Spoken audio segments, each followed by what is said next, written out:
नमस्कार दोस्तों। चलिए आज मैं आपको अपनी जनगणना ड्यूटी के बारे में बताती हूँ। भारत की जनगणना 2027 का यह पहला चरण है जिसमें मकान सूचीकरण का कार्य होना है। इस जनगणना में मेरी ड्यूटी एक प्रगणक के रूप में लगाई गई है।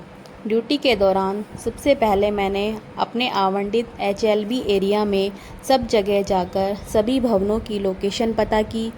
भवनों की अनुमानित संख्या पता लगने के बाद बारी थी नजरी नक्शा तैयार करने की। पहले पेंसिल से रफ नक्शा बनाया गया। नक्शे में सभी कच्चे और पक्के भवनों के सिंबल बनाए। फिर ब्लैक पेन से फाइनल नक्शा बनाया गया और रेड पेन से भवनों की नंबरिंग की गई।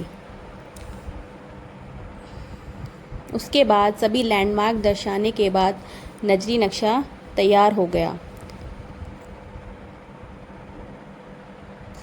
अब बारी थी भवन जनगणना करने की, जो कि कोई आसान काम नहीं था। घर घर जाकर 34 प्रश्नों के उत्तर प्राप्त करके HLO ऐप पर अपलोड करना था। मई जून की भयंकर गर्मी में ये आसान काम नहीं था। एक तो भयंकर गर्मी, दूसरा लोगों के ढेर सारे सवाल। मैं जितने प्रश्न पूछती, लोग उससे दोगुने प्रश्न मुझसे पूछते और सबको संतोषजनक उत्तर भी देने होते थे।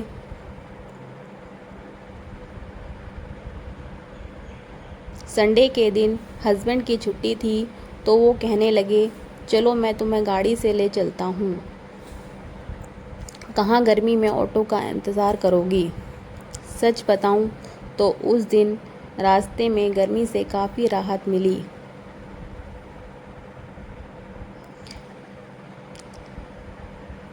लेकिन घर घर जाकर जनगणना तो करनी थी।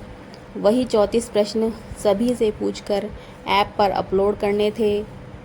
पूरी मेहनत से अपने एरिया के सभी भवनों, स्कूल, स्वास्थ्य केंद्र, दुकानों, मंदिर, ईंट भट्टा, गुड़ की चरखी, खेतों में बने ट्यूबवेल आदि की एंट्री ऐप पर अपलोड करके काम पूरा किया।